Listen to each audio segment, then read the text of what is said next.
The photograph should have meant nothing to him. Detective Elias Thorne stared at the missing person report on his desk, the fluorescent lights of the precinct humming their usual tired buzz. 3 days since Alara Vance walked out of her apartment and disappeared into the city. 3 days since anyone heard her voice, saw her face, received a text from her phone. 3 days. In missing persons cases, that was already too long. He turned the photograph over in his hands. Dark hair pulled back. Steady eyes that looked straight into the camera, not smiling, but not afraid either. There was something in that gaze that made him pause. Something that looked like waiting. Victim number 9 this month, his partner muttered, dropping a stack of files onto the desk beside him. Same story, different face. Boyfriend says she left upset. No note, no money taken, no signs of struggle. She'll turn up in a week, probably staying with a friend. Elias didn't respond. He kept staring at the photograph. His partner was already moving on, the way people did in this precinct. Too many cases, too little time, too much pain to carry if you let each one sink in. You learn to let them slide off, like water against stone. It was the only way to survive. But Elias had never been good at survival. He was 47 years old, and his life had narrowed to the width of a case file. He lived alone in a house that had once belonged to his grandparents, a 2-story colonial at the end of a quiet street, where the only sounds at night were the wind and the occasional creak of old wood settling. No wife. No children. No friends who called just to check in. Just the work. Always the work. And the one that got away. He pushed the thought down, the way he always did. But the photograph of Alara Vance seemed to pull something loose inside him. He scanned her file again. 29 years old. Worked as a financial analyst for a small firm. No criminal record. No history of mental illness. No reason to disappear. Except the boyfriend had a temper. The neighbors mentioned shouting. And 3 months ago, she had quietly opened a new bank account in a different name. Elias sat up straighter.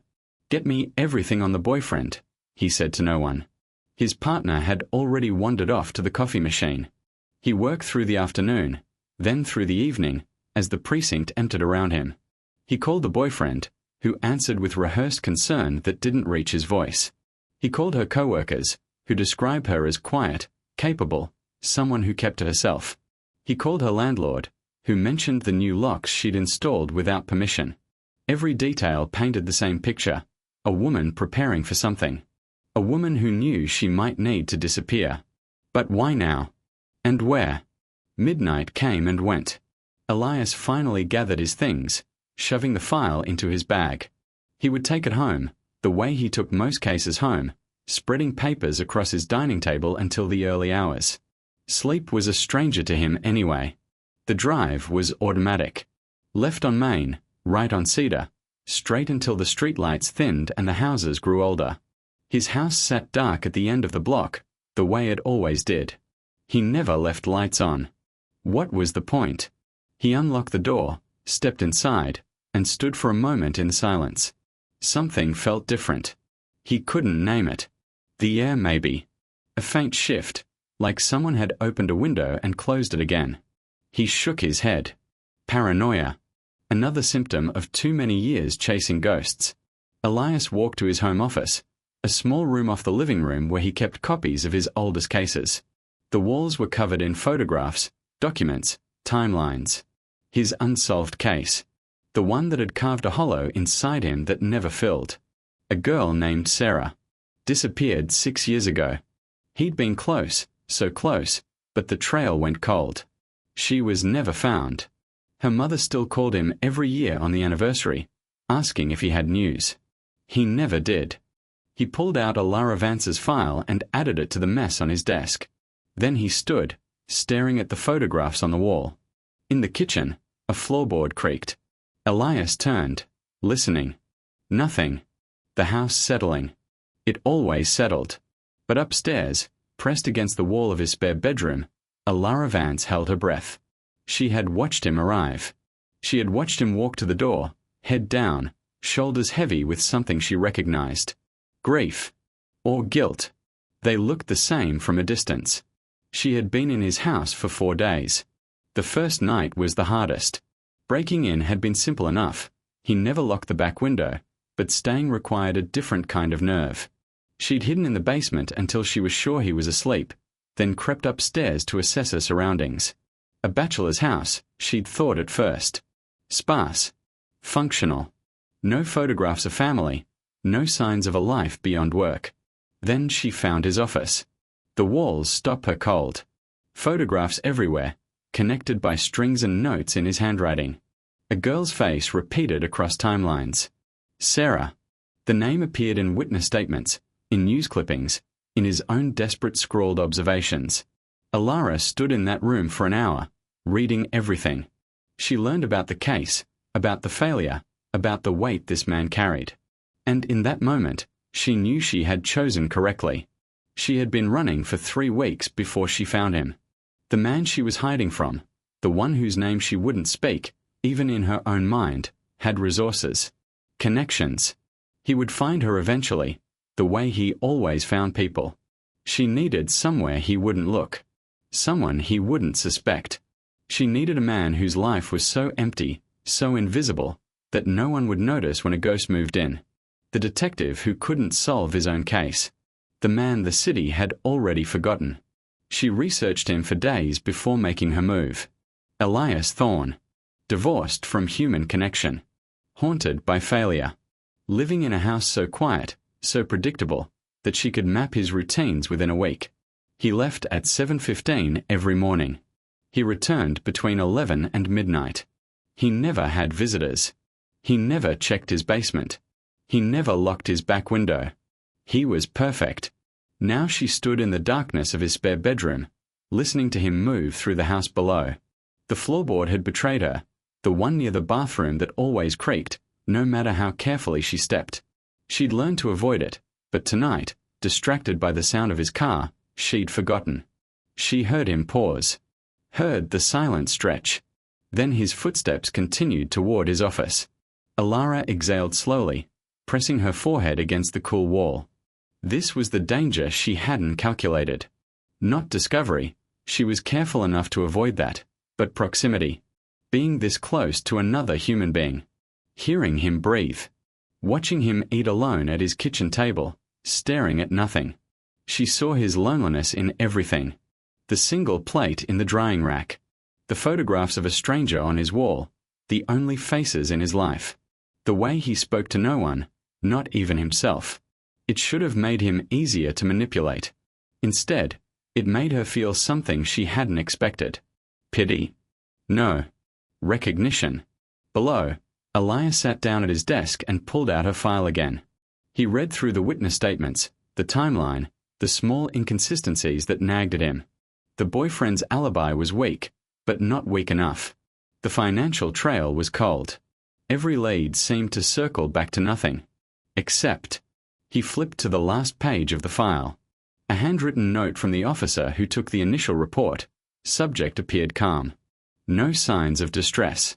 Possibly voluntary disappearance. Voluntary. That was the word that bothered him. Most missing persons who left voluntarily left traces.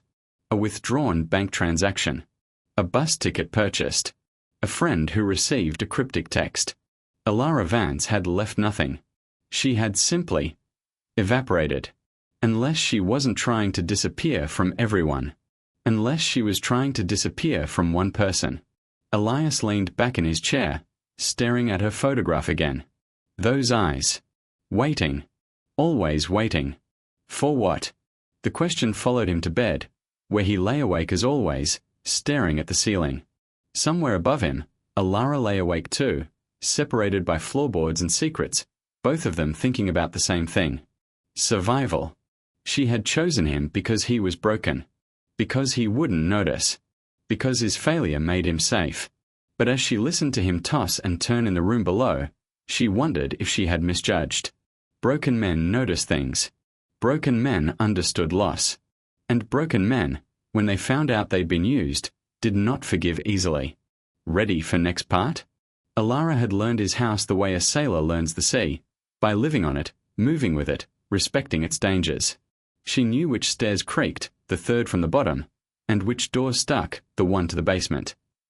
She knew the refrigerator hummed for exactly 4 minutes before falling silent, and that the bathroom pipe sang when he showered, a high metallic whine that masked her movements. She knew him. By day, while he worked, she explored. Not with greed. She took nothing, moved nothing, left no trace. But she needed to understand the man who had become her unwitting shelter. His bookshelves held crime novels, dog-eared and worn. His kitchen cabinets contained exactly 3 types of food: canned soup, instant coffee, and crackers. His bedroom was almost monkish: a made bed, a single lamp, a clock radio blinking the wrong time. And his office. She kept returning to his office. The photographs on the wall told a story he couldn't let go. Sarah, the missing girl. Sarah at a birthday party, smiling.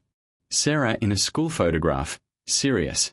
Sarah's mother, weeping at a press conference Elias had pinned beside the others. Newspaper clippings marked with dates. Handwritten notes in margins, alibi checked. Witness unreliable. Follow up on truck. 6 years of his life, spread across one wall. Alara stood before it on the morning of the 5th day, the house empty and silent around her.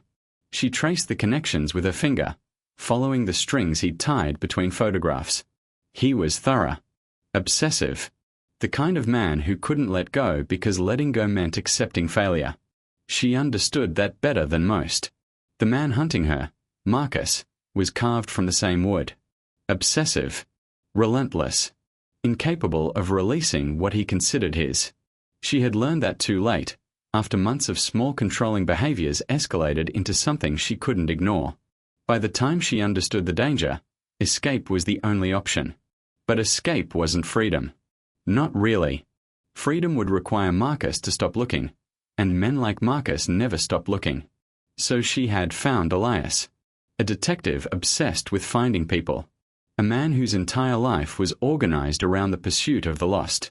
If anyone could find her, it would be him. And if anyone could stop Marcus, it might be him too. The irony wasn't lost on her. She was hiding with the one man in the city trained to find her, trusting that his obsession with the past would blind him to the present. So far, it was working. But on the evening of the 5th day, something shifted. Elias came home early. Alara heard the front door open at 6:15, hours before his usual return. She froze in the spare bedroom, heart hammering. This wasn't in the pattern. This wasn't supposed to happen. She moved silently to the door, pressing her ear against the wood. His footsteps below were different tonight, quicker, more agitated. She heard him drop something on the kitchen table. Heard the refrigerator open and close. Heard him pour a glass of water and drink it in one long swallow. Then silence. She waited. 5 minutes. 10. The silence stretched, thick and dangerous.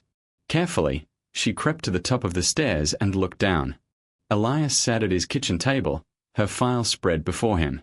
But he wasn't reading. He was staring at the wall, his face pale, his jaw tight. He looked like a man who had seen something he couldn't explain. On the table beside her file, he had placed another photograph. A different face. Sarah, the missing girl. He was comparing them. Alara's blood went cold. She watched him lift her photograph and hold it beside Sarah's. His eyes moved between them, searching for something. Connections. Similarities. Patterns. This was what he did, what he had always done.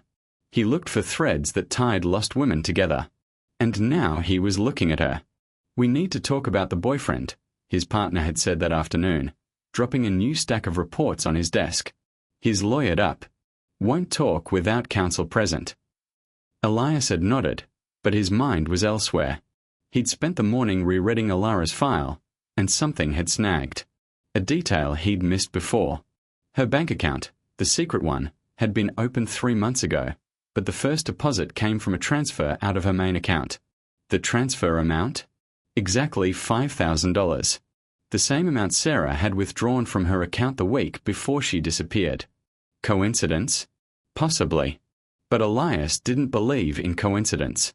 He'd spent the afternoon pulling records, comparing timelines, searching for any connection between Alara Vance and Sarah. He found none. Different cities. Different jobs. Different social circles. No overlap, no mutual friends, no reason their cases should mirror each other. Except the money. And the preparation. And the way both women had quietly built escape routes before vanishing. His partner noticed him drifting. "You're thinking about the old case again." "Both cases," Elias corrected. "They're connected somehow." "How?" "They don't know each other." "I don't know yet. But the pattern's the same. Smart women. Careful women. Women who knew something was coming and built exits before they needed them." His partner sighed. "Or women who planned to disappear and did. Sarah's still gone. Alara probably is too. You're chasing ghosts, Elias." "Maybe. But ghosts had a way of leaving footprints." Now, sitting at his kitchen table with both photographs before him, Elias felt the familiar pull of obsession tightening in his chest. He'd missed something with Sarah. Something critical. The case went cold because he'd looked in the wrong places, asked the wrong questions, trusted the wrong people. He wouldn't make the same mistake with Alara Vance. He flipped through her file again, searching for anything he'd missed. Her employment records. Her rental history. Her phone bill from the month before she disappeared. And there it was. A single call. 3 minutes long. To a number he hadn't flagged because it belonged to a police precinct. Not this one, but a neighboring jurisdiction. The call was placed 2 days before she vanished. Elias grabbed his phone and dialed the number. It rang 4 times before a clerk answered.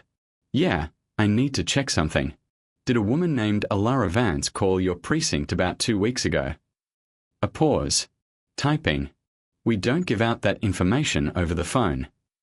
"This is Detective Thorne, Missing Persons. It's connected to an active investigation." Another pause. More typing. "I show a call from that number. Transferred to Records Department. Hold time about 4 minutes. No case opened, though. Just an inquiry." What kind of inquiry? Looks like she was asking about an old missing persons case. Wanted to know if it was ever solved. Elias's blood ran cold. "Which case?" "Hold on. Yeah, here it's. Case number 14 to 8723. Missing woman named Sarah. Does that help?" The line went quiet. Elias couldn't speak. Sarah. She'd called about Sarah.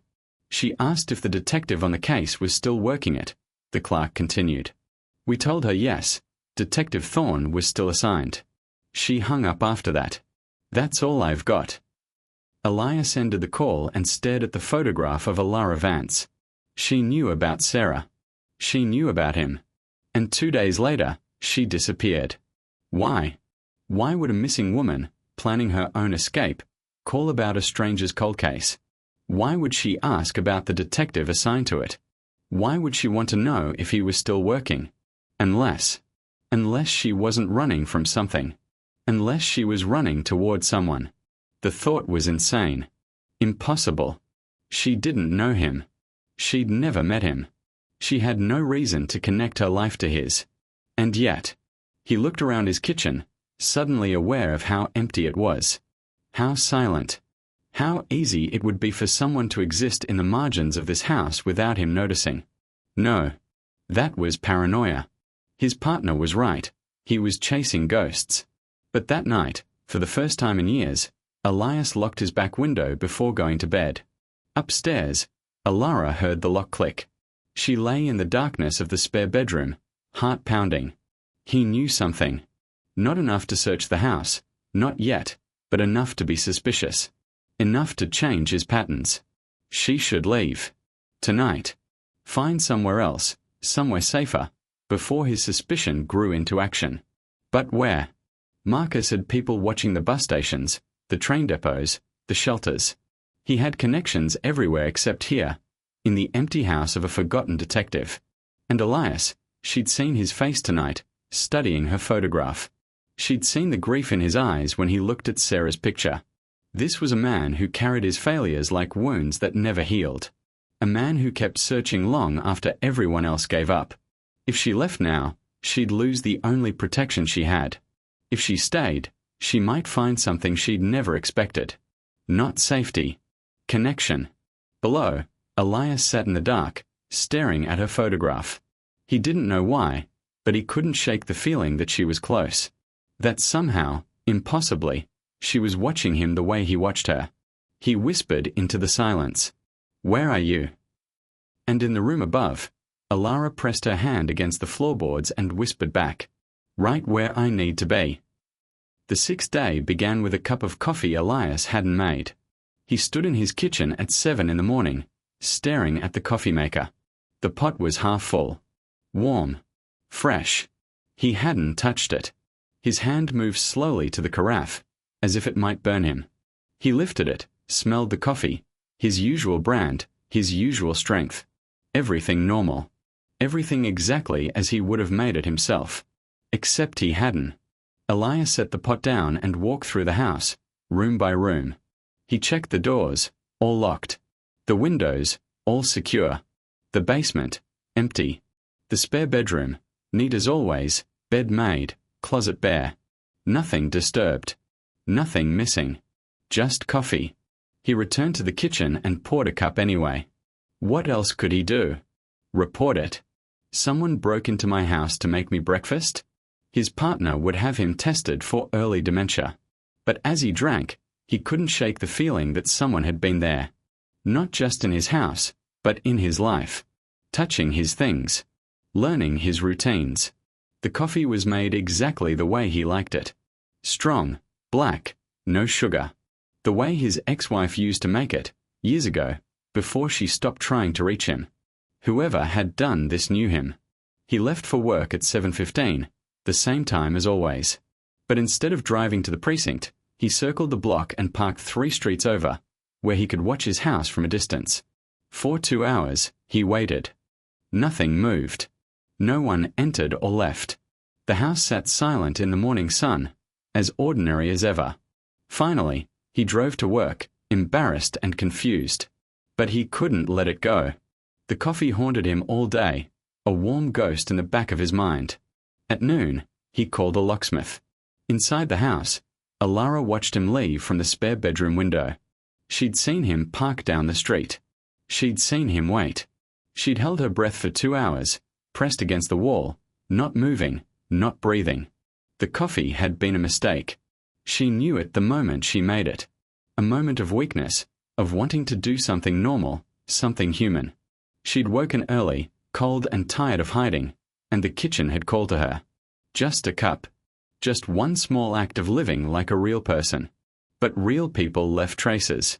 Now she watched the locksmith arrive at 1 o'clock, watch him replace both deadbolts, watch him hand new keys to no one because Elias wasn't home to receive them. She was locked in. Not that it mattered. She could still leave through the back window. He hadn't changed those locks yet. But the message was clear. Elias knew something was wrong. He was tightening the perimeter. She should have left then. Packed her small bag, slipped out before he returned, disappeared into the city she knew so well. Find another hole to hide in. Another forgotten corner. But she didn't move. Because downstairs, on his kitchen table, she'd seen the new development in her case. A photograph of Marcus, taken just yesterday. His car, parked outside her old apartment building. His face, cold and patient, watching her empty windows. He was here. He'd found the city, if not her exact location. And if he was here, he was hunting. The way he'd hunted before, the way he'd hunted others before her. If she left this house, he would find her. She knew it with the certainty of someone who had studied her predator the way Elias studied his cold cases. Marcus didn't give up. Marcus didn't stop. Marcus collected what he wanted, and he wanted her. So she stayed. That night, Elias returned to find his house exactly as he'd left it. New locks. Silent rooms. No coffee. But something else. A smell. Faint, almost invisible. Jasmine. The kind that came from soap or lotion, not from anything he owned. It lingered in the hallway near the stairs, so light he almost missed it. He stood still, breathing deep. Jasmine. He didn't own jasmine anything. Didn't buy flowers, didn't use scented products, didn't have visitors who might leave traces of perfume. But someone had been here. Recently. Close enough for their scent to cling to the air. Elias walked upstairs slowly, listening. The house creaked around him, the usual sounds, but beneath them, something else. A quality of silence that felt different. Held. Like someone was holding their breath. He reached the top of the stairs and looked down the hallway. 3 doors. His bedroom. The bathroom. The spare bedroom. The spare bedroom door was slightly ajar. He never left it open. Elias approached slowly, his hand reaching for the weapon he didn't carry home. He pushed the door open. Empty. The bed made. The closet bare. The window closed. But on the floor near the bed, something small and dark. He bent down and picked it up. A hair tie. Black. Simple. The kind a woman with long dark hair might use. The kind Alara Vance wore in her photograph. Elias sat on the edge of the bed, the hair tie in his palm, and tried to make sense of what his mind was telling him. She was here. In his house. Living in his house, while he searched for her. It was impossible. Insane. Why would a missing woman hide in the home of the detective assigned to find her? Why would she risk discovery every single day? Unless discovery was exactly what she wanted. He thought about the coffee. The jasmine. The call about Sarah's case. The way she'd vanished without a trace, leaving no trail except the one she wanted him to follow. She wasn't hiding from him. She was hiding with him. And if she was here, now, in this house, then she'd been watching him. Learning him. Seeing his failures, his loneliness, his obsession with a girl he couldn't save. The question was why. And the answer, when it came, turned his blood cold. Because she needed someone who wouldn't stop looking. Someone obsessed enough to find her, even when she didn't want to be found. Someone whose entire life was organized around the pursuit of the lost. She needed him to find her before someone else did. Someone dangerous. Elias stood slowly, the hair tie clenched in his fist. He walked to the window and looked out at the dark street. Somewhere out there, maybe close, maybe watching, was the reason Alara Vance had chosen his house. And that reason was about to find them both. Because if she'd been watching him, then someone else had been watching her. Following her trail. Learning her patterns. And if she'd been here for 6 days, leaving no trace outside, then the only way to find her was to watch the one person she trusted. Him. Elias turned from the window and walked to his office. He pulled up the photograph of Marcus from the surveillance team. Studied his face. Cold eyes. Patient expression. The look of a man who had all the time in the world. This was the man she was running from. This was the man who would find her eventually, unless Elias did something first. He looked at the hair tie in his palm. Evidence that she was real, that she existed, that she was close enough to touch. Alara, he said into the silence. If you can hear me, I need to know. Are you here to be found? Or are you here to hide? The house answered with silence.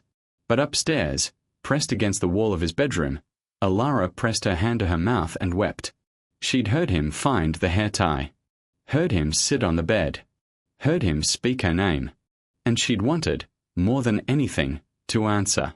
To step out of the shadows and finally be seen. To stop running, stop hiding, stop being a ghost in someone else's house. But fear held her in place. Not fear of him. She'd stopped fearing him days ago. Fear of what would happen when she stopped running. Fear of trusting someone else with her survival. Fear that Marcus would find her anyway, and Elias would be caught in the crossfire. Better to stay hidden. Better to protect him from the truth, even if the truth was killing her. So she stayed silent. And below, Elias made a decision. He couldn't find her by searching. She was too smart, too careful.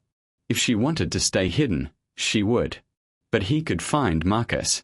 He could track the hunter instead of the hunted. He could draw the danger away from his house, away from her, and deal with it himself. It was reckless. It was against every protocol. It was the only thing that made sense. He grabbed his coat and headed for the door. I'm going to find him, he said, not sure if she could hear. And when I do, I'll come back. Stay here. Stay safe. The door closed behind him. Alara waited until his car pulled away, then crept downstairs. She stood in his office, surrounded by his photographs, his failures, his relentless pursuit of truth. And for the first time in months, she felt something she'd forgotten existed. Hope Point 3 days of surveillance. 3 nights of staking out Marcus's hotel, following his car, watching his movements. The man was careful, too careful. He never stayed in one place long. Never made a move that could be recorded, documented, used against him. He was waiting. And Elias knew, with the sick certainty of a man who had chased too many shadows, that Marcus was waiting for Alara to make a mistake. To surface. To need something human enough to risk exposure. The irony burned. She'd been hiding in his house for 9 days now. 9 days of jasmine scent and misplaced objects and the unbearable awareness that another human being was breathing in his darkness. He'd stopped locking the back window. Stopped trying to catch her. Instead, he left things: a blanket on the spare bed, an extra towel in the bathroom, food in the refrigerator that he never ate himself. Small offerings. Silent acknowledgements. She never acknowledged them back. But the food disappeared. The blanket moved. And sometimes, late at night, he heard footsteps above him, soft and careful, and he knew she was there. They lived like ghosts in the same house, separated by floorboards and fear and the things neither of them could say. Until the night everything changed. It was past midnight when Elias returned from another useless stakeout. He was exhausted, defeated, reeking of coffee and failure. He unlocked the door, stepped inside, and stopped. The kitchen light was on. Not his kitchen light. He never left it on. But there it was, warm and yellow, spilling into the dark living room. And at the table, sitting calmly with a cup of tea between her hands, was Alara Vance. She looked smaller than her photograph. Thinner. The dark hair was longer, tangled, pulled back from a face that held more exhaustion than fear. She wore clothes that didn't fit, his clothes, he realized with a jolt. A sweater he hadn't worn in years. Sweatpants rolled at the ankles. But her eyes. Those steady eyes from the photograph. They looked at him now without apology, without pleading. Just watching. Waiting. The way she'd always watched. Elias closed the door behind him. Locked it. Leaned against it because his legs didn't feel steady. "You're real," he said. It wasn't a question. "I'm real." Her voice was quiet. Rough from disuse. But steady. Everything about her was steady. How long? 9 days. 9 days. He laughed, but there was no humor in it. "I've been looking for you for 9 days. Turning this city inside out. And you've been in my house. Eating your food. Wearing your clothes. Sleeping in your spare bed." She almost smiled. "You make the bed badly, by the way. The fitted sheet never stays on the left corner." Elias pushed off the door and walked to the table. He didn't sit. Couldn't sit. Standing felt like the only thing keeping him upright. Why? The question hung between them, heavy as stone. Alara set down her tea. Folded her hands. Looked at him with those impossible eyes. "Because I needed someone to find me. And you're the only one who would." "I don't understand." "Yes, you do." She gestured to the office door, the wall of photographs visible beyond. "Sarah. 6 years. You never stopped. Everyone else moved on. Her family, her friends, the department. But you kept her photograph on your wall. Kept her file on your desk. Kept looking. Looking for a dead girl. You don't know she's dead." "I know." His voice cracked. "I've always known. But I couldn't stop. If I stopped, it meant I failed. It meant she didn't matter." She mattered. Alara stood slowly, her movements careful, deliberate, like someone approaching a wounded animal. "That's why I chose you." Elias shook his head. "Chose me. You don't choose a detective. You don't hide in his house like some kind of." "Like what? Ghost? Parasite?" She stepped closer. "I chose you because you understand. Because you carry the same thing I carry. The weight of knowing that someone out there wants to destroy you, and the only way to survive is to keep moving. Keep searching. Keep hoping that someone, somewhere, will care enough to look. You don't know anything about me. I know everything about you. She stopped inches away, close enough that he could smell the jasmine. Her jasmine. I've watched you for 9 days. I've seen you eat alone, sleep alone, live alone. I've seen you talk to Sarah's photograph like she can hear you. I've seen you carry a case you can't solve like it's the only thing keeping you alive. You've been spying on me. Surviving. Her eyes didn't waver. There's a difference. Elias turned away, walked to the window, stared at his own reflection in the dark glass. You called about Sarah, he said. Before you disappeared. You called the precinct and asked about me. Yes. Why? Because I needed to know if you were still working, still searching, still carrying her the way I knew someone had to carry me. He turned back. Who's hunting you? The question landed like a blow. He saw it in her face, the flinch she couldn't quite hide, the way her hands gripped the table behind her. Marcus, she said. His name is Marcus. The man at your apartment. Watching. He's been watching for months. Years, maybe. I didn't see it at first. The small things. Showing up where I was. Knowing things about me he shouldn't know. By the time I understood, it was too late. Too late for what? To leave Clenley. To disappear without him following. She met his eyes. He's done this before. 3 women that I know of. Probably more. They all disappeared. Officially, they're missing. Unofficially, they're gone. Forever. And you're different. I'm still alive. Her voice hardened. Because I saw it coming. Because I built exits before I needed them. Because I found you. Elias ran both hands through his hair, pacing now, the energy too much to contain.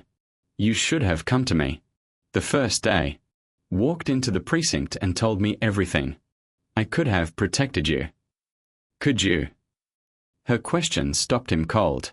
Could you protect me from a man with connections in 3 states? A man who's never been charged with anything because every woman who could testify disappeared before trial? A man who's watching this house right now, waiting for me to surface? Elias went still. What? He's out there. I don't know where, but he's close.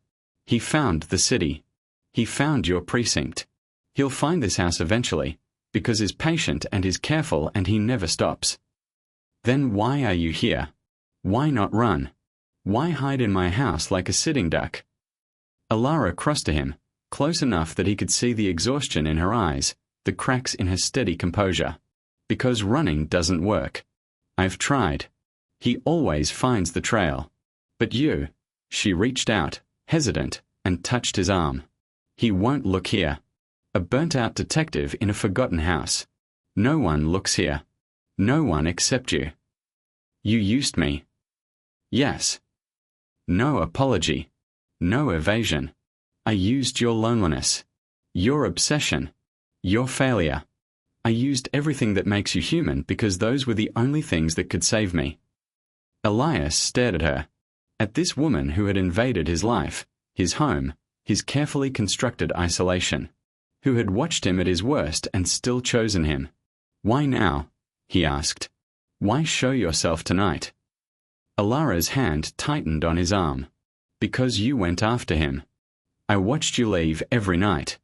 I saw the photographs on your desk. I know you've been following Marcus, staking out his hotel, trying to find something to use against him. Her voice dropped. He knows, Elias. He's seen you. And if he's seen you, he'll find me. I couldn't let you walk into that alone. You came down to warn me. To stop being a ghost. She stepped closer, and now there was no space between them. To stop hiding from the one person who might actually care. To tell you the truth, even if the truth makes you hate me. Elias looked down at her. This woman who had turned his life inside out without ever speaking to him. Who had seen his pain and used it as shelter. who was looking at him now like he was the only solid thing in a world that kept trying to drown her. "I don't hate you," he said. And meant it. Alara's breath caught. Just for a moment. Just enough for him to see the girl beneath the survivor. "Then what do you feel?" He didn't answer. Couldn't. Because the truth was too complicated, too dangerous, too close to something he'd buried years ago. Instead, he asked the question that mattered. "What do we do now?" Alara stepped back. Just enough to breathe. "Now we wait. He'll come. He always comes. But this time, he won't find a victim. He'll find two people who've been watching each other long enough to know exactly how to fight." Elias looked toward the window. The dark street beyond. Somewhere out there, a predator was circling. And for the first time in 6 years, he wasn't alone. "Then we wait," he said. "Together." Alara nodded. And in the silence of his kitchen, surrounded by photographs of lost women and the weight of shared survival, they began to plan. 3 days of living in the same space, no longer hiding, no longer ghosts. Alara slept in the spare bedroom with the door open. Elias made coffee for 2 every morning. They ate meals together at the kitchen table, speaking in low voices about strategy, about Marcus, about the past that had brought them both to this moment. But they didn't talk about the thing growing between them. It was there in every glance, every accidental touch, every moment of silence that stretched too long. The awareness of another person. The dangerous, human need for connection. Elias fought it. She was a witness, a victim, a case. He was a detective. There were lines, rules, consequences. But at night, lying awake in his empty bed, he couldn't stop thinking about her in the room above him. Breathing. Existing. Choosing to stay. On the 3rd night, Marcus made his move. It came without warning. A shattered window in the dark. The crash of glass, the splinter of wood, the heavy tread of boots on the first floor. Elias was awake in an instant, reaching for the gun he kept in his nightstand. He heard Alara's door open above him, heard her footsteps on the stairs. "Stay back," he hissed. But she didn't stay. She appeared at the bottom of the stairs, wearing his sweater, her face pale but calm. "He's here." "I know." Elias moved toward the living room, gun raised. "Call 911. There's no time." She was right. Marcus was already inside, already moving through the dark house like he owned it. They heard him in the kitchen, heard drawers opening, cabinets slamming. Looking for something. Looking for her. Elias positioned himself at the living room entrance, blocking the stairs. Alara stood behind him, close enough to touch. "Alara." Marcus's voice came from the kitchen. Calm. Almost friendly. "I know you're here. Come out and we'll go home." Elias felt her flinch. Felt her hand grip the back of his shirt. "He's not taking you anywhere," he whispered. "You can't protect me forever." "I can protect you tonight." Marcus appeared in the kitchen doorway. He was taller than his photographs, broader, with the cold confidence of a man who had never been told no. His eyes found Elias first, dismissed him, then found Alara. "There you are." He smiled. It didn't reach his eyes. "I've been looking everywhere. You need to leave." Elias's voice was steel. "Now." Marcus ignored him completely. He walked into the living room like he owned it, like Elias wasn't holding a gun, like the situation was already resolved. "You've been busy," he said to Alara. "New clothes. New hair. New friend." He glanced at Elias. A detective. Ambitious. "But you always did like men in uniform. Take one more step and I'll shoot." Marcus stopped. Looked at Elias with something like amusement. "You won't shoot. You're a cop. You follow rules. You need probable cause, a clear threat, witnesses to testify." He spread his arms. "I'm just a concerned boyfriend looking for my missing girlfriend. What are you going to tell your superiors? That you've been hiding her in your house for 2 weeks?" Elias's jaw tightened. Marcus was right. Everything about this was wrong.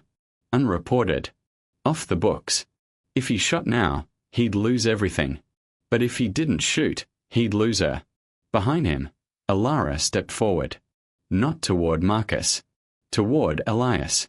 She stood beside him, shoulder to shoulder, and faced her hunter. "You're not taking me anywhere," she said. "Not tonight. Not ever." Marcus laughed.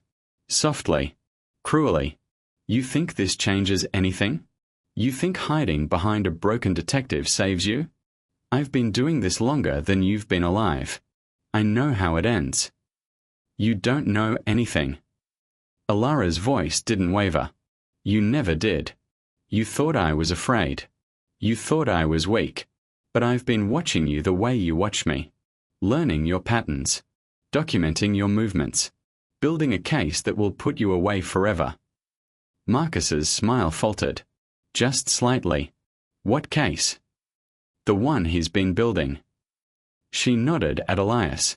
"The 3 women before me. Their families. Their friends. Their last known locations. It's all there. In his office.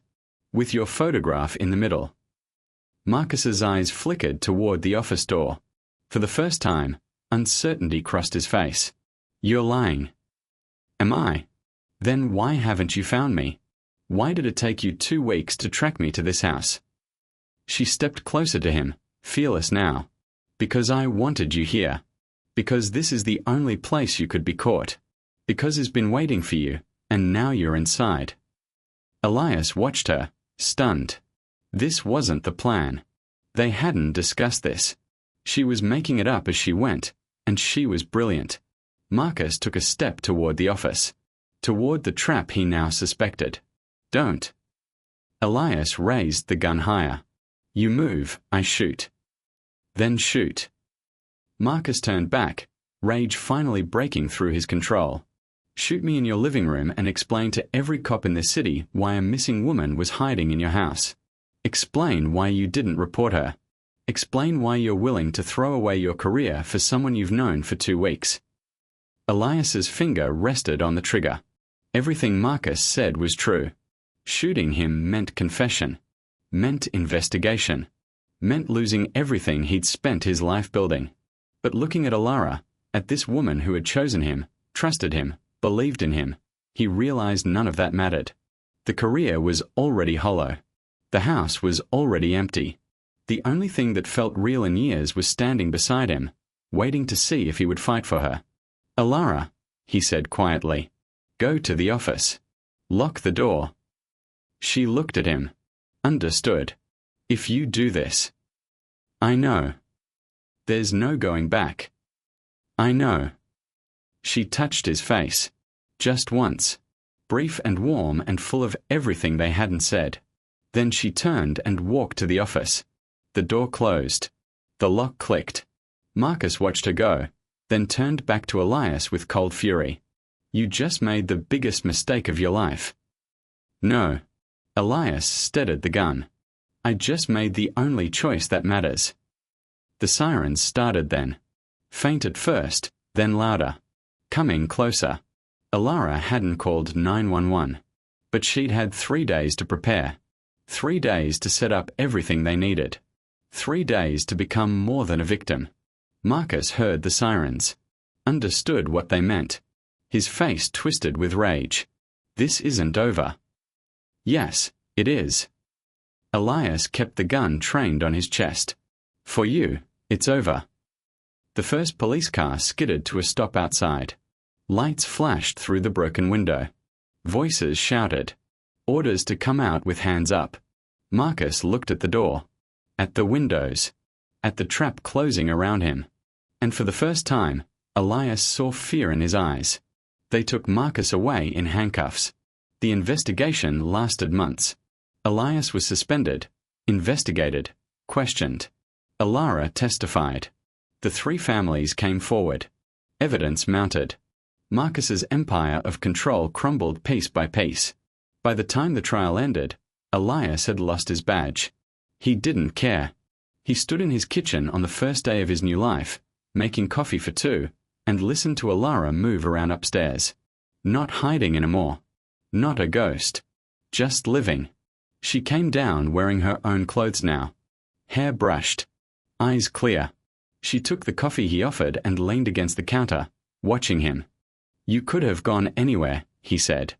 After the trial. Started over somewhere new. Why stay here? Alara considered the question. Looked around at the kitchen she'd once crept through in darkness. At the man who'd chosen her over everything. Because running doesn't work. I tried. She smiled. Small and real. And because you make terrible coffee.